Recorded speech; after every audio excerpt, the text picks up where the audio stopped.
Olá, bom dia, bem-vindos a mais uma rúbrica de Despertar em Consciência. Hoje, esta rúbrica vai ser feita toda em inglês e eu tenho como convidada a Shayna Dameron, que é uma expert em nutrição.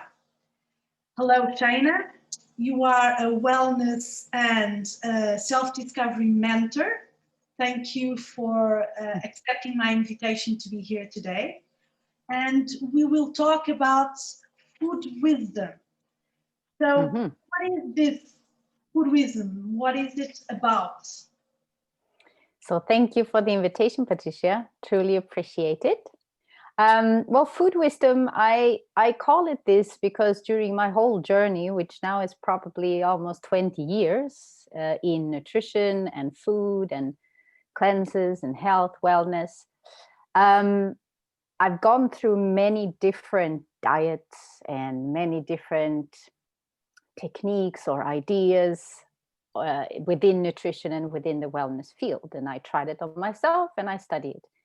And in the end, I'm now coming back, or at least the last years, coming back much more to what I now call food wisdom. And it is really about what the word says. Wisdom is to be wise with your choices, because many times when we speak about food or about nutrition, it becomes such a mental thing.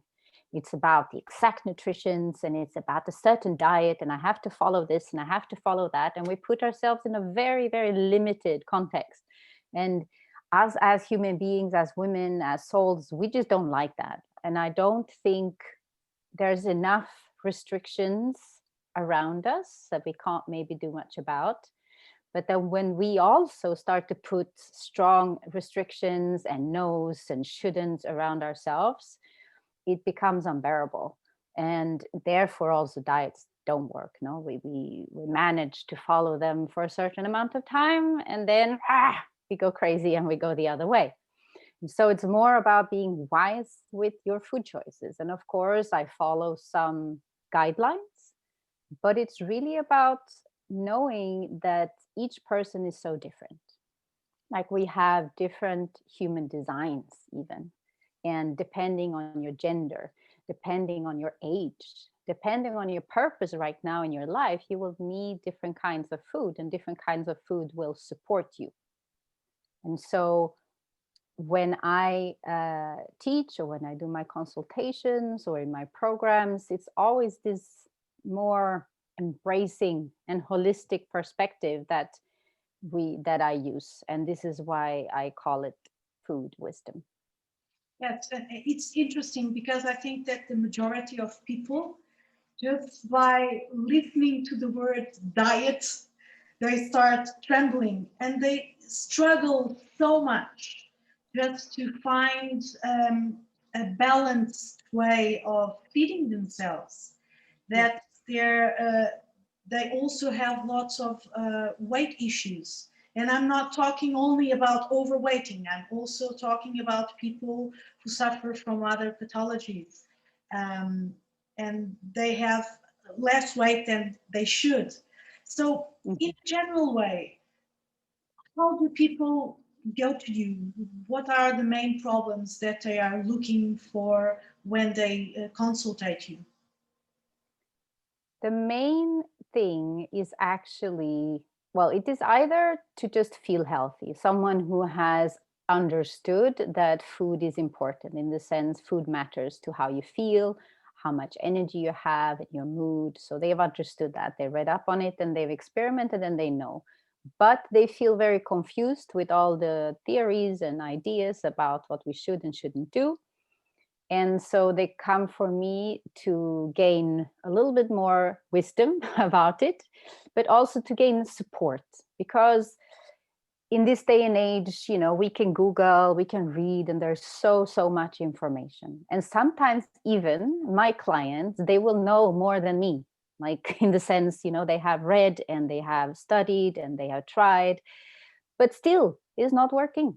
Still they are confused, and still they are not really managing, like you said, to find a balanced way of eating and something that really brings them lightness in life, no? Because food should be something that we eat and then we go on doing what we need to do. It shouldn't take up that much space, you know? So they come for support, and they come to learn through my wisdom also, because I have so many years in this, and I've gone through even diseases to learn where I am now. So I've seen what works. And I also learned very well that the food is just the start. So if we have a struggle with food, whether it's we're eating emotionally, maybe too much, so we gain weight, or we're constantly anxious about food, or we're constantly anxious that we're eating something we shouldn't because we're so worried about our weight, there is a kind of anxiety in the background. And this is, well, I have a quote that I wrote down here that I was writing the other day, and it's like, it's never only about the food. But if you have an issue with food, it's the perfect place to start, because it's an invitation to know more about you, and it's an invitation for self-discovery.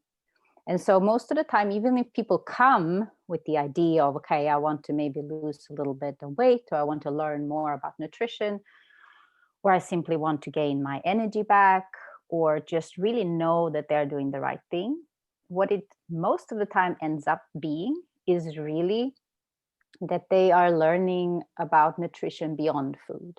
So how they will nourish and nurture themselves in a way that even before they eat, they feel full, they feel nourished, they feel well.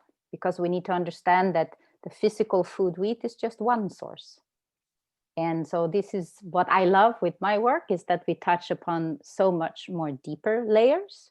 And that's why it's also a discovery and a self-discovery within that. It's interesting. The other day I was talking to this, she used to be my patient, and she was telling me she became a vegetarian. And it was interesting because she was telling me that she discovered when she learned how to eat, especially vegetarian, she was telling me that a whole new world was presented to her. And she realized that she had been starving all her life.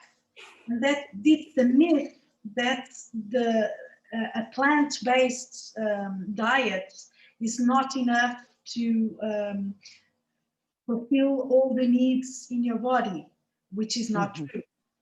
So do you think that is accurate, that people need to learn more also about food, and how these foods, types of foods, just is helping to give you the supports, energetic support and nutritional support your body needs?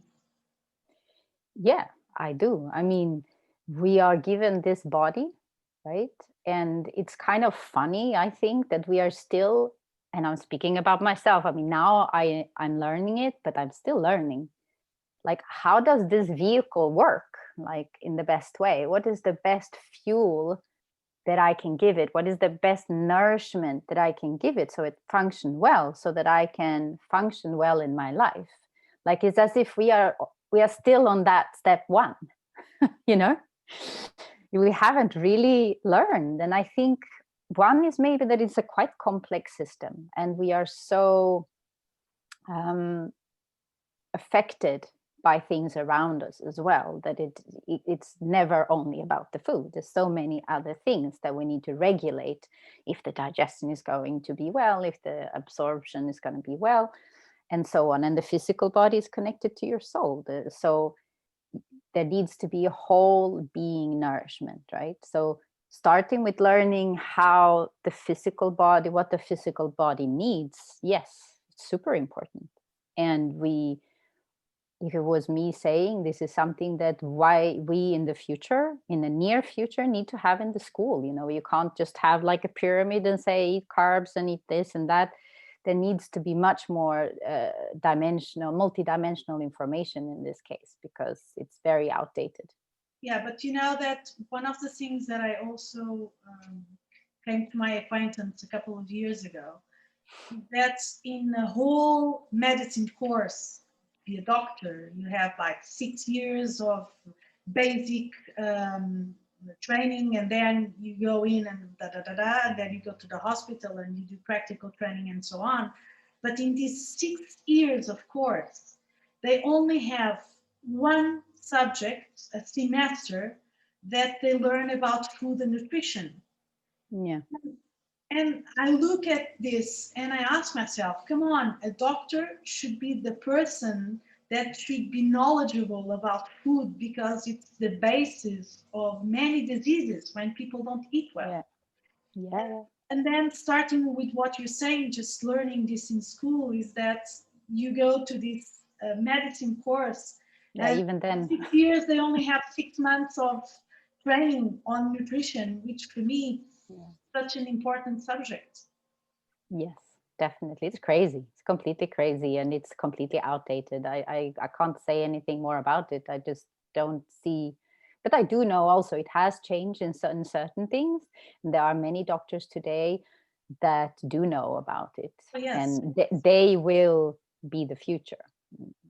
The rest, I think it was going to die down like dinosaurs. People are going to be so informed and start to know more than them. So either they need to read up and level up with the people around them, or I don't know. It's not very helpful to have a doctor who does not have an open mind and want to learn.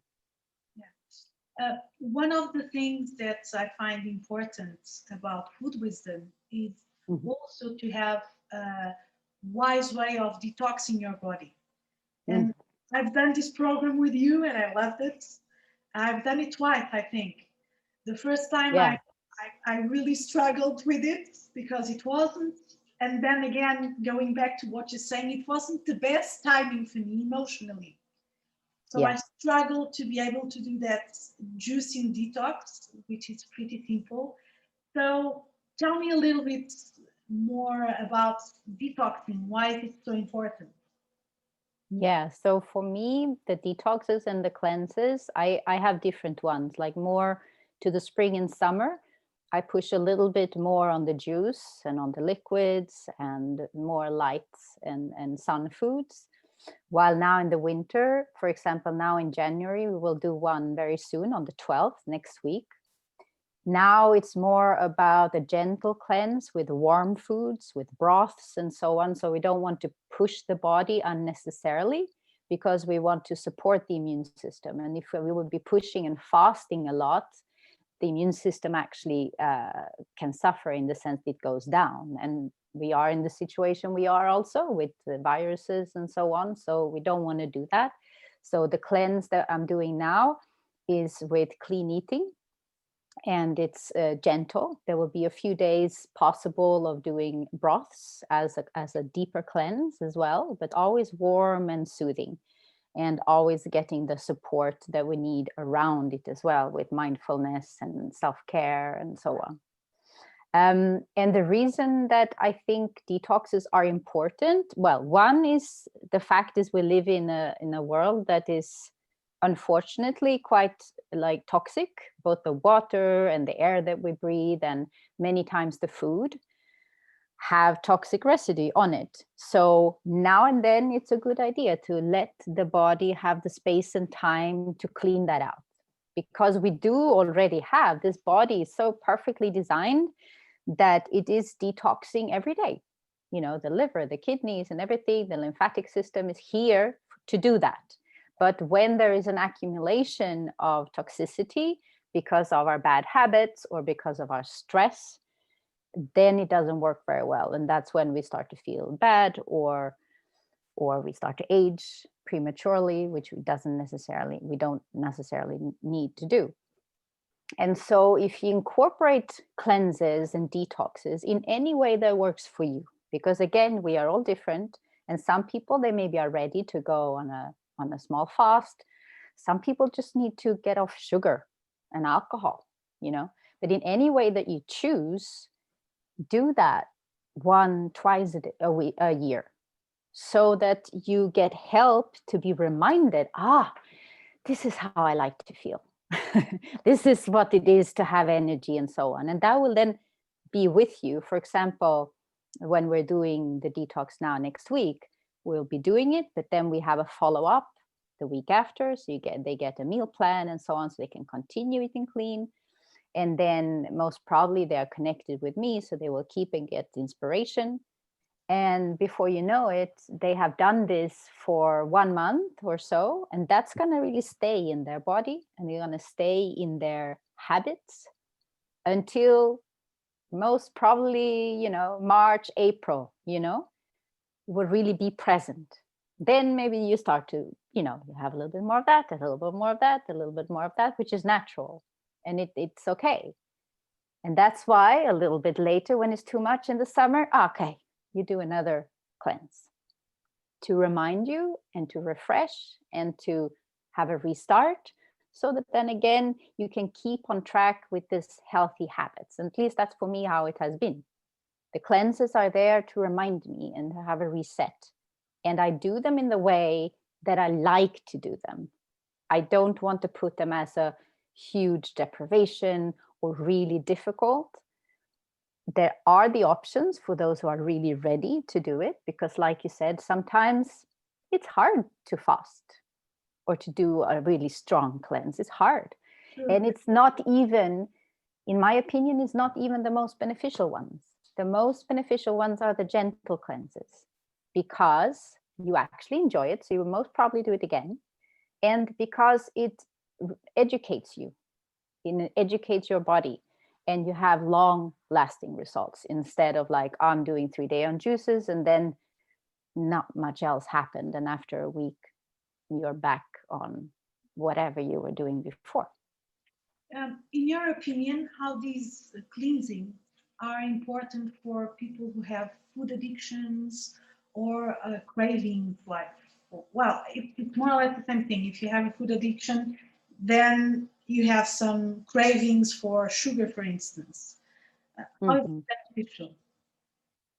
Well, if it is about the food addiction, that is really the physical substance, now in this case, sugar or alcohol, it's great, because who wants to be like addicted to something that is like taking away your freedom to actually be able to choose that when you want, but also be able to say no? Because if you have so much sugar in your system or alcohol or something, the system itself will ask you for more. You wake up and you're so used to have it in your blood, so you want it again.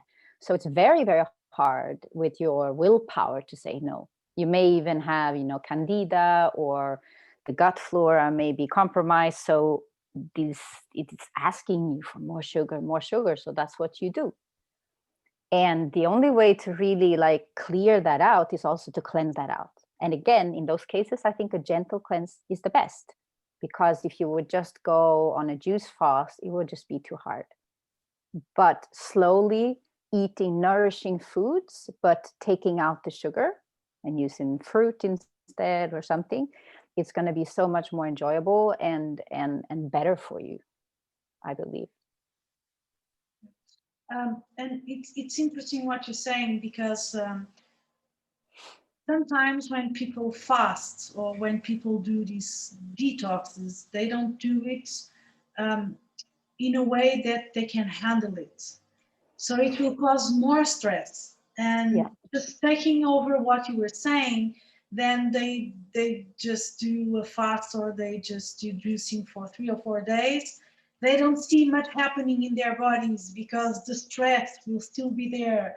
And so you don't lose as much weight as you should. And then it's also, when they finish it, they are so hungry that probably they will eat double or triple of what they were eating before. So how do you deal with this? How do you help people just knowing which is the right even diet for them? How do you get? Well, first, if we speak about the detox, like what's the right way for them? I just did a webinar this week about that. And a few of the things that I mentioned is, for example, is the preparation. Like you need the right preparation. And that's in your mind, physical, and also your ambience, the people that are around you, your house. You're never going to stop eating sugar if you have your cupboard full of cookies or chocolate, for example. No, like you just have to get that out of the way. And you have to prepare your mentally and say, now it's 7, 10, 23 days, whatever, I'm doing this. I'm committed. And then you need to tell someone, this is what I'm doing. Help me, please, and then you need to clear your agenda. You can't go to big dinner parties just the first 4, 5 days when you're just craving to eat sweets. That's like putting yourself in the middle of the drugs, and you cannot touch them. It's horrible. So preparation is key. Also, having a strategy. Like I shared that too in this webinar. Like I just stopped eating and went to water for 5 days. I was going to do a 7-day water fast, and it was just too much because in the middle of everything, I also taking care of kids, and I was not prepared, and I was not prepared after. I didn't have a strategy. I didn't have the wisdom, or I didn't have the knowledge fully on how to do it in a safe way, right? And so, well, how do you find out? You have to either read about it and research about it and feel into, and respect where you're at, not like try to be someone else. Where am I at? What can I do now? Prepare well, and know that when you are going out of your cleanse, you also need to have a strategy. And of course, or you jump on a cleanse, with someone who has gone through all these mistakes and know now what works and can also support you emotionally when you go through these withdrawal symptoms and so on with sugar, because it can be quite strong with sugar. It's a strong drug. So it's good to have support, at least. Support is the key. And to find the right nutrition. It can take a long time, but the best way is to tune in and listen to your body. Learn how to listen to your body, because the body speaks to you, right? And so it's also about becoming empowered and starting to see that I do know what my body needs. But for that, you need to clear out a lot of ideas and be willing to listen to what your body tells you. Because in many ways, there are ways of eating or diets that are very popular, like vegan or vegetarian or keto and this and that. But in the end, it's theories. And it may be that for you, maybe there's something in the middle. Or maybe vegan is the best for you, but it's not for your partner. So we can't be dogmatic about it. So food wisdom is also no dogmas, please. We are so diverse and living in so many different ways in some different parts of the world, in so many different situations. We cannot say that one thing is the way. It's impossible and it's not wise. So you need to be interested, and you need to really, I think, love yourself enough to find good information and try things and see if it works. And you can also, you can hire a health coach to help you on the way, or any other, naturopath or so on that have the wisdom to guide you. But in the end, it's your body that will tell you what works. Yeah, and it's interesting because I have learned throughout the years, and as a therapist as well, I'm more aware of listening to my body, of what I need to ingest.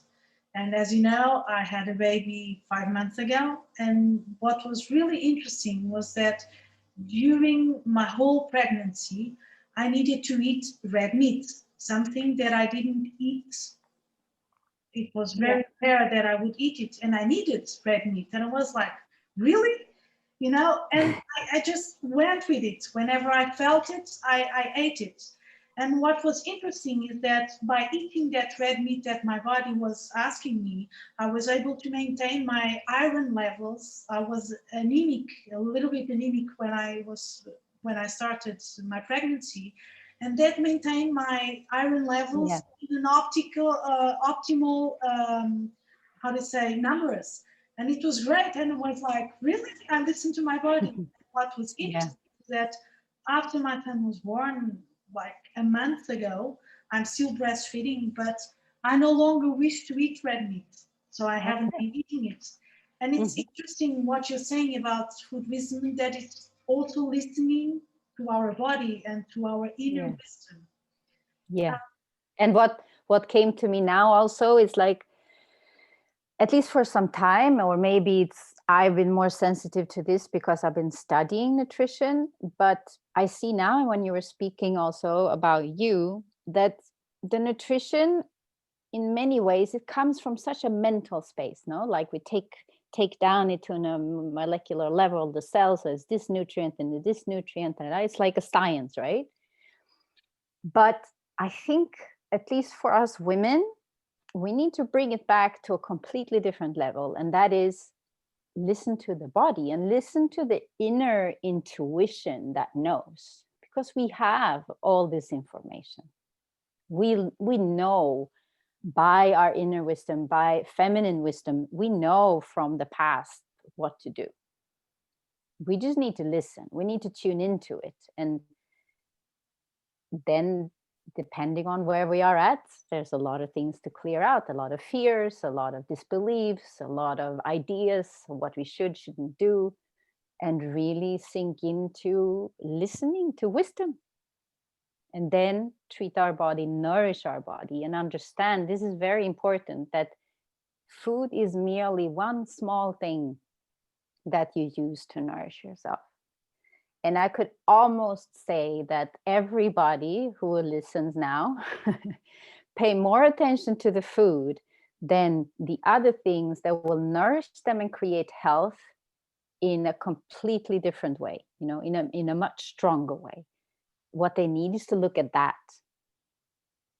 Of course, with the food, it's great. We should look at it, quite quickly understand what is our human design, what kind of food fits me, is it a high protein or not, clear out the junk, all the, the junk food, the sugar, nobody needs that, clear that out as much as we can.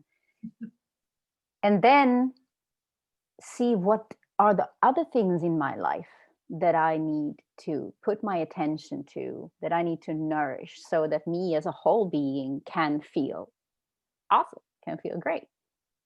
And that's a lot the work that I do and that I love, because that's how I healed. That's how I healed. I had emotional or eating disorders since I was a teenager, probably during 10, 15 years. That they were my teachers in the end, because that's what brought me to first India and then Portugal. And it brought me so much wisdom and knowledge about plant medicine and about natural living and so on. So I'm actually grateful for it. But it's a journey. It's a journey, and it can be a journey through food that you learn about yourself. And it's actually a very beautiful, beautiful thing. It's interesting what you're saying, because I think that it's also a journey of self-awareness. And you were talking about things that can also give you some comforts, and it's not only foods. The problem is that when people don't have this self-awareness, and this is just my opinion, they will try to comfort themselves and to find what balances them or makes them happy in foods, in drugs, in other addictions. So it's interesting that you are doing this also work, integrating a lot of things, so that people, first of all, have this awareness about themselves. And then I think, as you were saying, that food is just a part of it.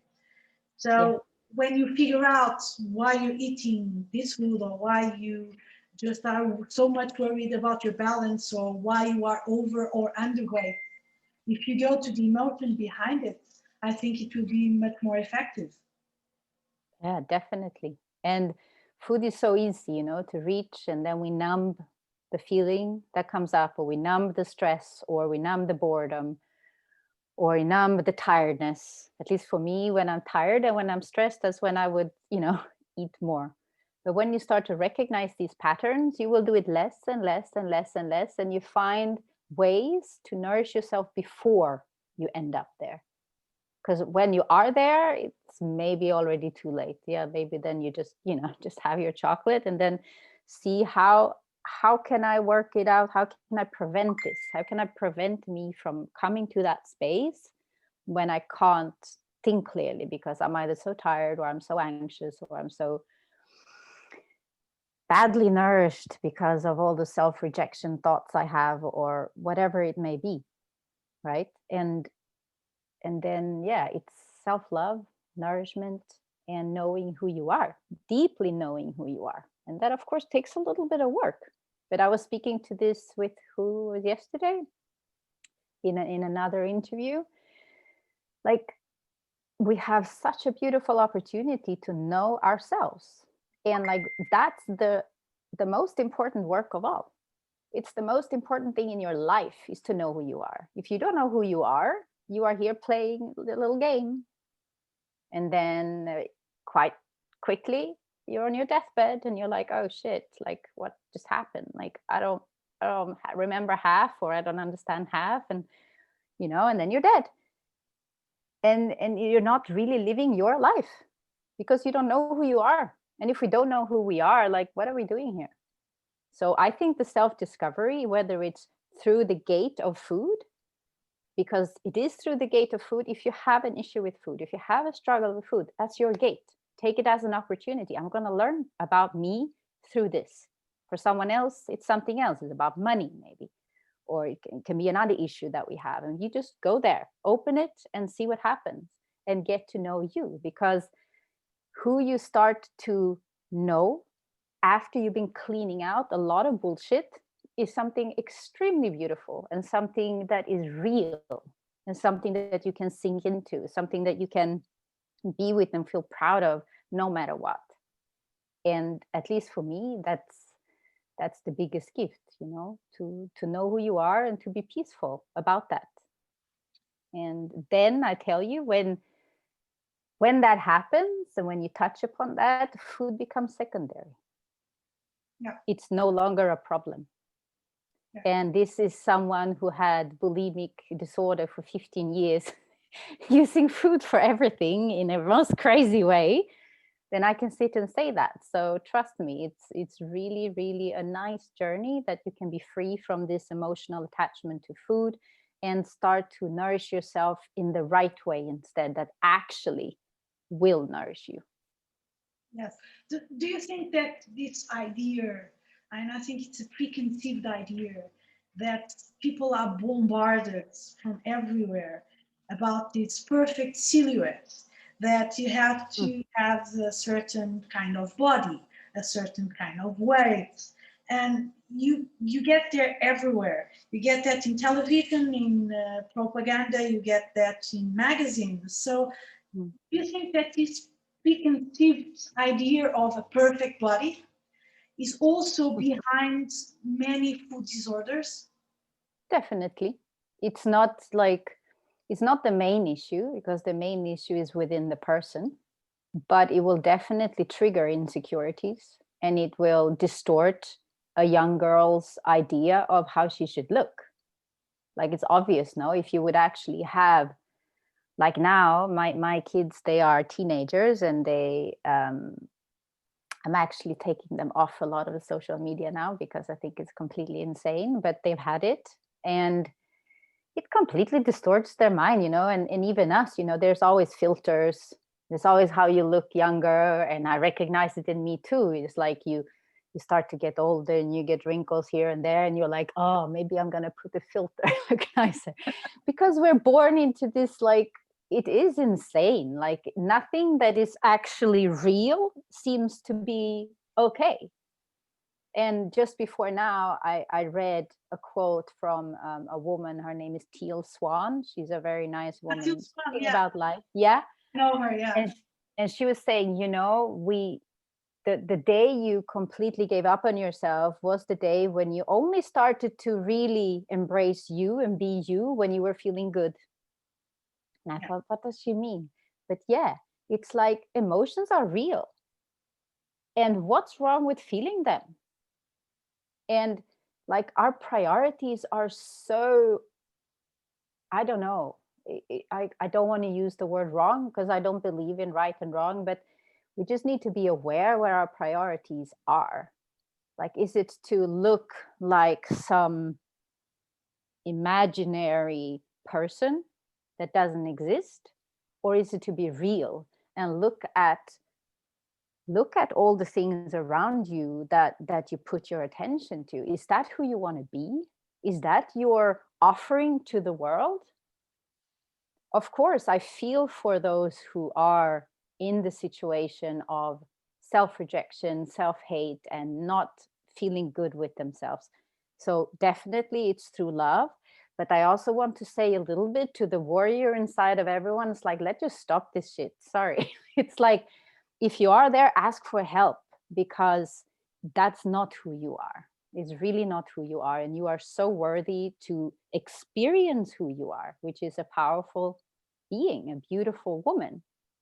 And we just need to stop feeding this bullshit. It's not real. We can play with it if we are aware, but to believe that you're gonna look this and that, and look around you, like, which woman does not have cellulite? So which woman doesn't have different kind size of breasts? Which woman doesn't have gray hair, or whatever is real? Why can't we accept what's real? It's so weird. You know, it's interesting what you're saying, because the other day I had a conversation with another friend of mine, and we were talking about death as a passage. And we were talking about essentially that people, in the majority of them, have lots of problems of aging. They don't know how to age. They don't accept that they are aging. So, and then again, with all this perfect body bombarding propaganda all the whole time, people have a great difficulty of accepting the wrinkles, the gray hair, lack of energy, the body who will it's hard. be different, because the body different, it's different when aging. And so it's interesting that then again, I'm just talking to you because I'm thinking this is the thought that came. These food disorders will also come. And what is interesting, and what I've seen in my patients as well, is that many food disorders also come, and all these rejection of themselves come with aging, and especially when women menopause. I don't know if you have that experience, because there are lots of things that the body doesn't produce anymore. So collagen, your estrogen, progesterone, everything just lowers down, and the whole body gets different. And so many women gain weight even if they don't eat that much. So do you have any experience working with menopause women and how to help them? I've had a couple menopause women or premenopause women in the cleanses, for example. And I also have friends who are passing through it. And I want to say I'm not a specialist in it. And I also myself have not gone through it. I'm 45 now, so I'm like approaching that, but I haven't gone through it. And I always like to kind of, what I recommend or something, I like to also have, gained wisdom from my own experience. But what I see that it's difficult, maybe not because of what it is, but the lack of information and the lack of support and understanding around it. Because I do believe that our body was made in a very clever way. So I cannot believe that the menopause was put there to make women suffer. Like, there must be a gem in it, that there is something also spiritually to learn, because there's a shift from being the woman who can have children and so on. There's a shift where the woman can put her energy to other things now, right? And the menstruation goes away, so she also gains more energy. She has a lot of power.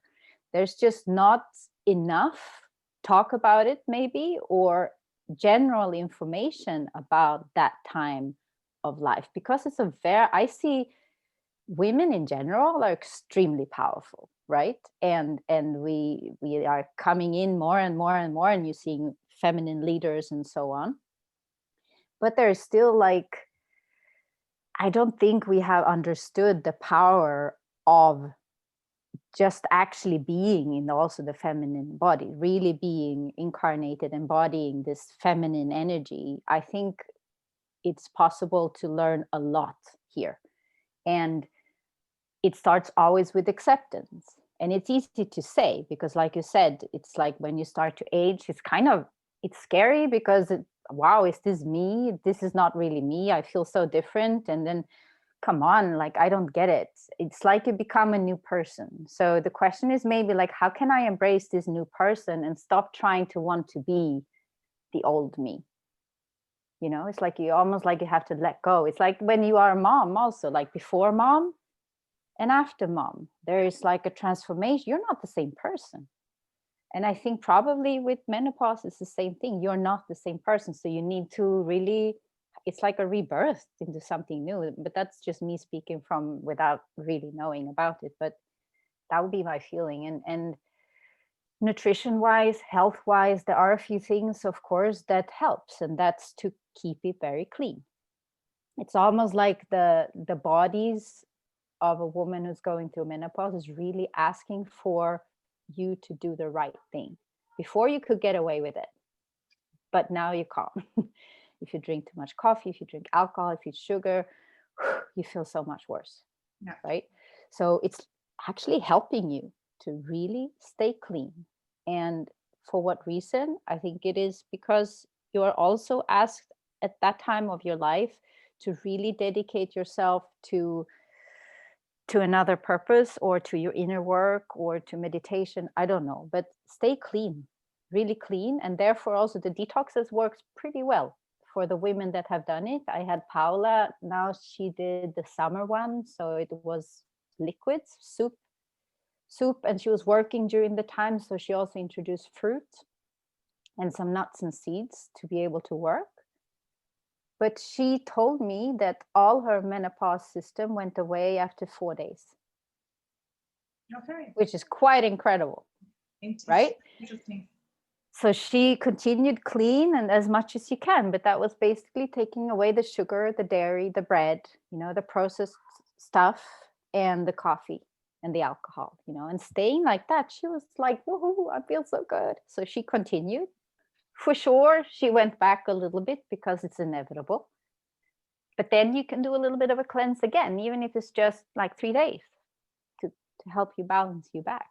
And also what's nice when you do cleanses or any other kind of program is that you give space and time for you. It's like you invest in you. So you'll be dedicated to you and your body and your heart and your emotions. And that nourishes you so much, and it creates so much health. So even if it's I'm going on a cleanse, you actually have the time to do a whole lot of other possible work with yourself as well.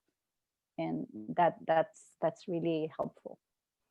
I usually say that we are not only what we eat, we are also what we drink. And what about for you, water in this whole process? Of course, then there is water and there is water. If you drink crappy water, then you're not helping your system as well. But generally, how does water influence your whole system and the balance of your system again? I don't find another word for it. Yeah. Well, we are, as we all know, like mainly it's a lot of water in our system, no, to make everything work. And if we don't drink enough, all the functions in the body will not work the way they are designed to. So, of course, it's super important to be hydrated. And how much we should drink, again, I think it's to really feel your body. What I like, and I find this is again being wise about things, is to think what makes sense, But one thing that I like, instead of saying, I know that you can calculate exactly how much you're going to drink and so on, but then there are some that say also, no, if you drink too much, you will also, it will not be easy on your kidneys. So you need to be careful not drink too much.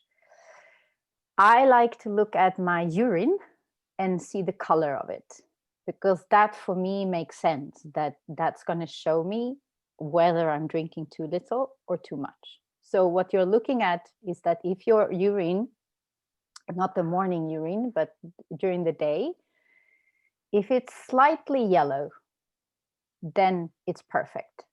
If it's dark yellow or almost like orange, you need to drink much more. And if it's almost transparent, you're drinking too much. So it's that balance. And I think that's really good. And a good analogy or like visionary thing is, if you see, like I say this to my kids, you know, you have a plant and it's drying out. You're not nourishing the plant with water. You're not hydrating the plant. What happens? Like this, you tilt and then you die. And with water, for our body, it's the same. If you don't drink enough, you also shrink more and you become more stiff and your skin becomes drier. And if you hydrate, it's like, it gives you hydration and energy and vibrant energy. That is, if you drink a good water that is not too acid. Huh? Yeah. And therefore, it's super important. And also with hunger, many times we are not hungry. We think we are hungry. But if we drink and hydrate ourselves during the day, we will not eat so much because we don't need to. And also it's how we drink water. For many years, I did like, I just drank, a big thing because I forgot. But then I learned that just like with the flower again, or the plant, if you have a dry flower and you put a whole jar of water and a very dry flower, what happens? She will drown. Huh? She will drown. She will die as well. She will drown, or it just went right through, right? It doesn't stay. If it's so dry, it just doesn't stay and it goes through. And it's the same thing. If you drink everything at once, it will just pass through. You will not really absorb it. And so drinking during the day is the best, and not cold. Just kind of room temperature or warm water is better for you as well. One thing that I also wanted to ask you is, what is the importance of having alkaline foods in your system? Well, alkaline foods, they will help your body in the way that, because many times we hear like, okay, the lemon makes me alkaline or makes the body alkaline, or the greens, they make my body alkaline, but it's not really true. What is happening is that your body will always have a good pH level, because otherwise we would die. We will be like, too acid, we're dead. Too alkaline, we're dead. It's a very like small, we're pretty lucky to be alive, But what happens is that the body will always need the calcium and the potassium, the magnesium to keep it alkaline. It needs these minerals to keep it alkaline and to keep you alive. And it will always do so, but either with ease or with great difficulty. So if you eat a lot of alkaline food, a lot of vegetables and greens and so on, the body will have an abundance of alkaline minerals to take from, right? Mm-hmm.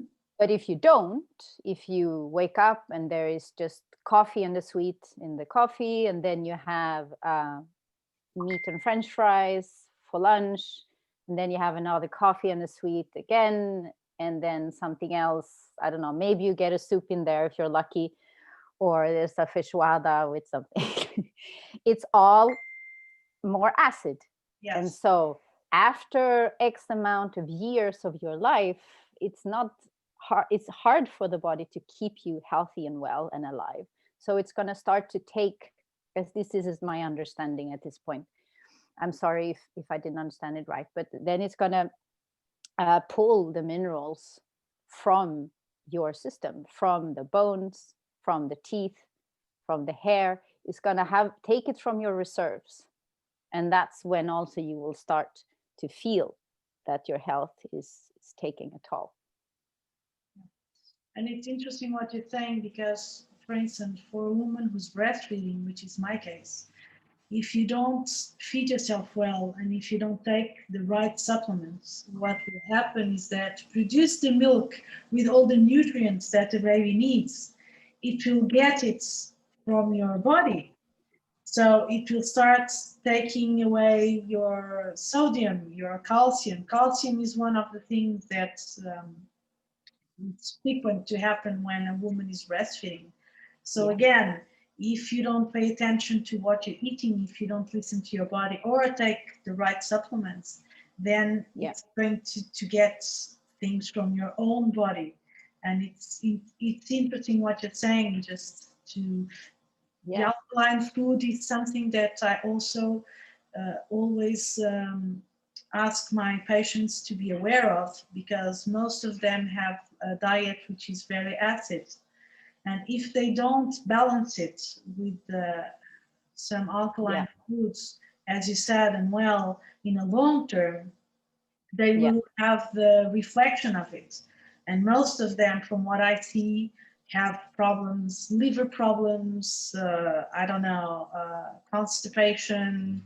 They have problems with their intestines, kidney problems, kidney stones, Mm. and so on and so on and so on. So, Mhm. and again, balance. I think that this is, I don't know if you agree with me, but as Yeah, we, I do.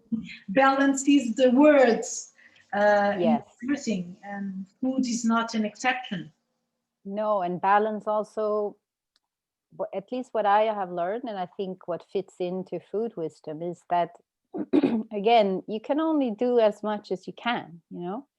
I don't, of course, if health and nutrition is your biggest passion, you can, pay more attention to it, and it makes take more time of your life, that focus.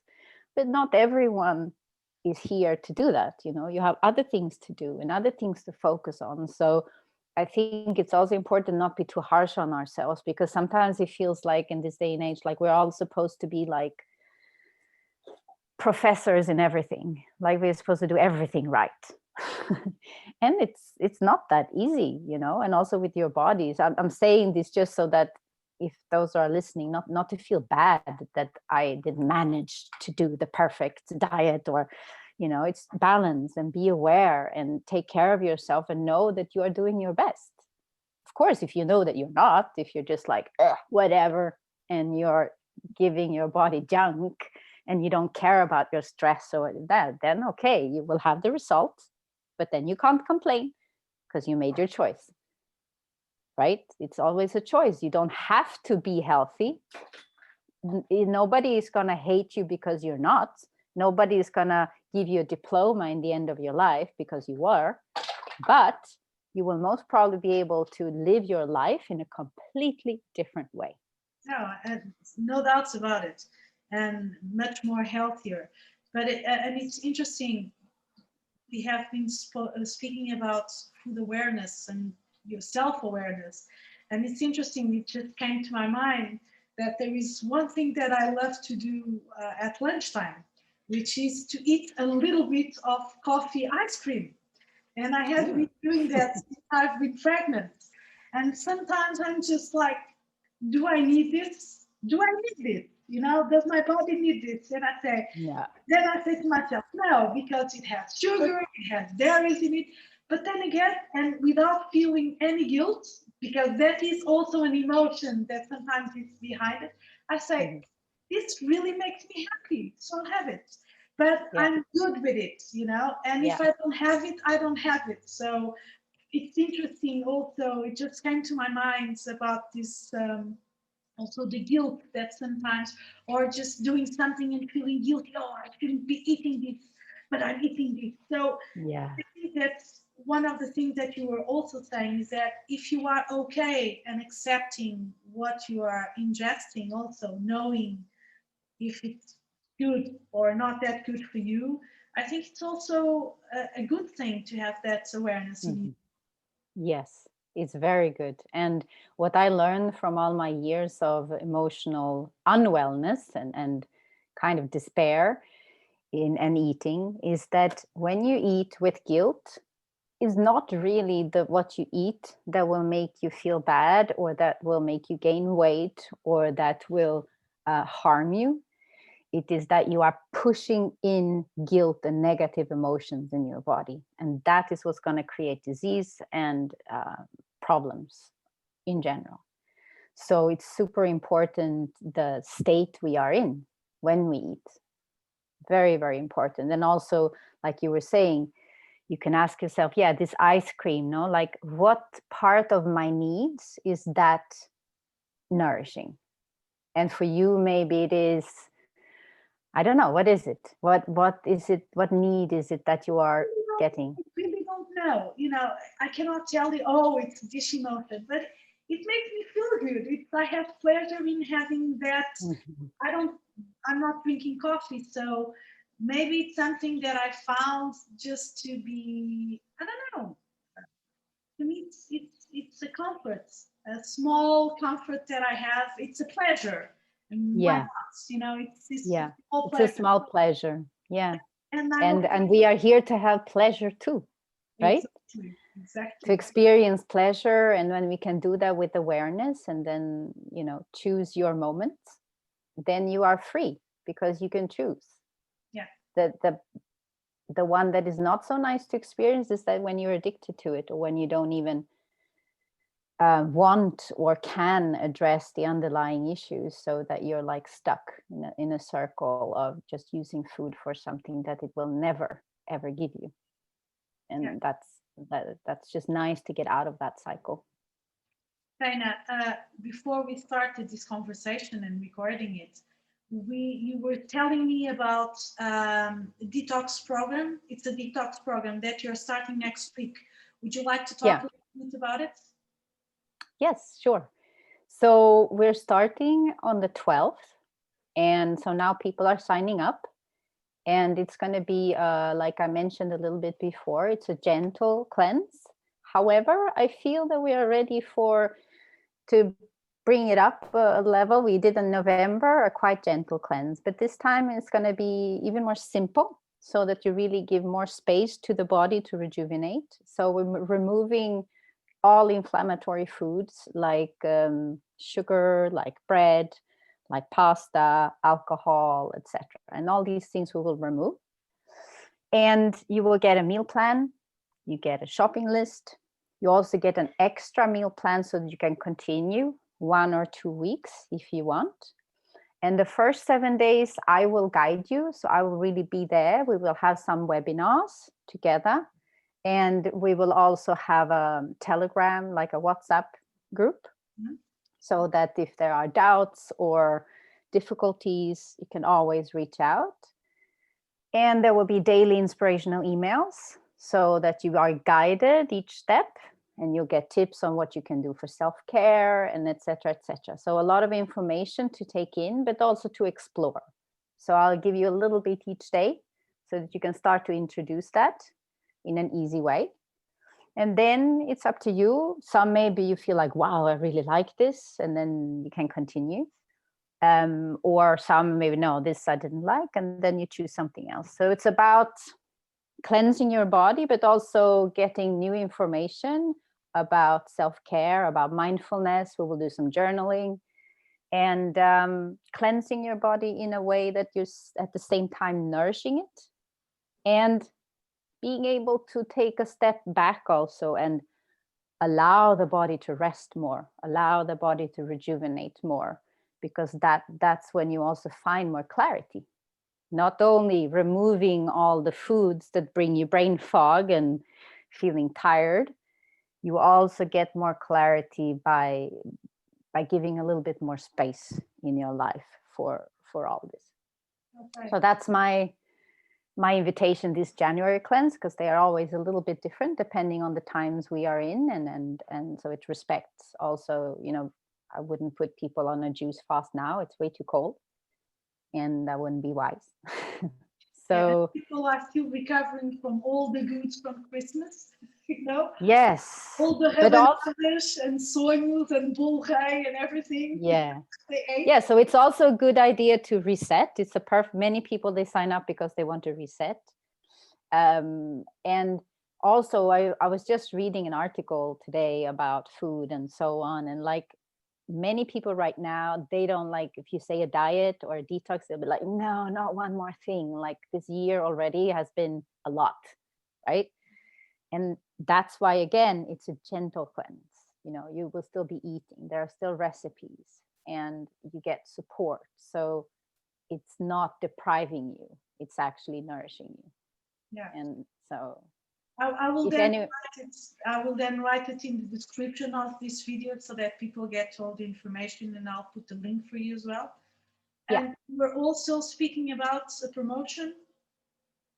well, I thought because we are here today, and so the people, when you are listening to this, I thought I will incentivate you, because I feel it's also my duty to incentivate you to do these cleanses, because I know 100% that you're going to feel so much better. So, and I want people to feel good in their body, be able to bring out their light and their good energy to the world. So if you feel just the slightest, oh, I'm interested, then just please at least connect with me and ask your questions, and we'll see if it's for you. And I encourage you to sign up. And if you do today, when you're listening to the video here in this conversation, I will give you a discount. So if you just tell me that you come from Patrícia, that we can do that. So the password is Patrícia for you guys. And then I will give you a discount so that you can join with an incentive. Really cool. Shayna, to finish this adorable conversation, I loved it. I was just asking you, which is the message that you would like to leave for people who are listening and watching us today? I love you. No. What's the message? I think the message is to not be afraid of doing and sharing what makes you happy. And that all is well. And if you are struggling with food, if you are not feeling so good right now, there is a great opportunity in that. It's a great opportunity to learn. It is there for you to look at. So don't run away from it. Instead, get the right help to face it, and you will be so, so glad you did. Okay, my dears, thank you so much for Thank you, Patrícia. It was lovely. this conversation. It was really interesting, and I learned more again with you. So thank you for that as well. And have an excellent and beautiful day. And thank you very much. Very grateful. Thank you so much, Patrícia, for the opportunity. You're Thank welcome. you. Bye. Bye.